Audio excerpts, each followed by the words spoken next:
Today marks the close of the FIFA eNations Stay and Play Cup, and while our Bafana Bafana boys may have dropped out in the group stages, we still get to enjoy all the football action from the semis and finals. Today I'm joined by Wasim, a professional FIFA player from South Africa who also is a professional FIFA commentator, and we're going to analyse the semi-finals as well as their grand final results.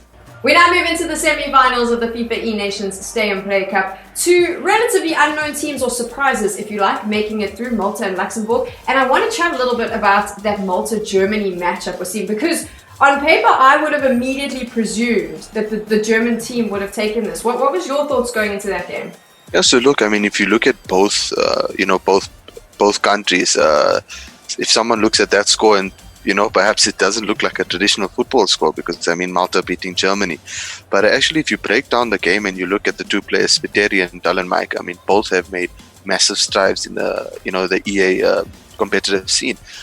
Mike having won one of the EA Cups, and Spiteri was quite high in the leaderboards at one stage.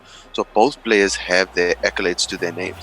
But having looked at the scoreline of a 0-0 between them, I would have honestly never expected that. I would have expected perhaps a goal fest, but yeah, it looks like that result was a lot tighter than we may have anticipated. When you take a look at the Saudi Arabia-Luxembourg game, were you surprised by how close that scoreline was? 5-4 at the end, and all coming down to the real footballers, if you like, and not necessarily the FIFA pros.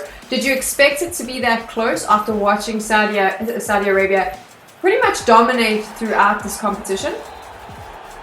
So, Sam, interesting thing you say that, if you look at, like you said, both semi-finals, the professional FIFA players had a tie, and it was up to the real footballers.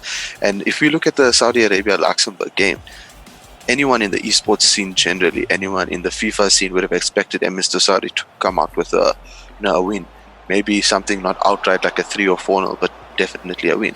But I think Fabinho just goes to show you what a fantastic FIFA player he is. I mean, up against a former world champion, to be able to go 3-3 with him. Fantastic result, I think, for Luxembourg in that first leg.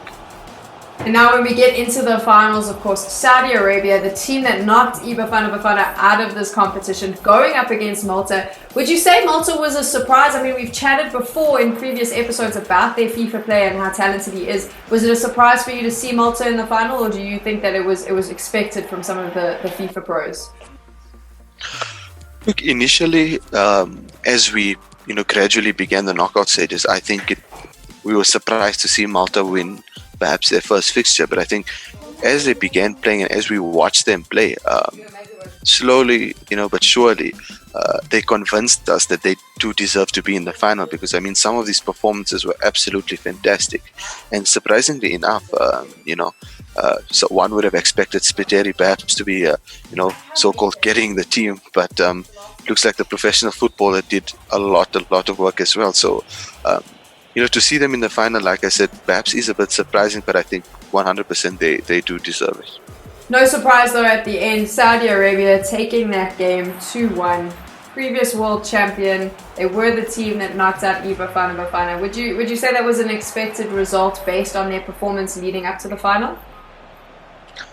100%. I think if you look at a team like Saudi Arabia, they've got, two world champions actually from that country in FIFA, one being MS Tosari and one being a former one, Al Sheri.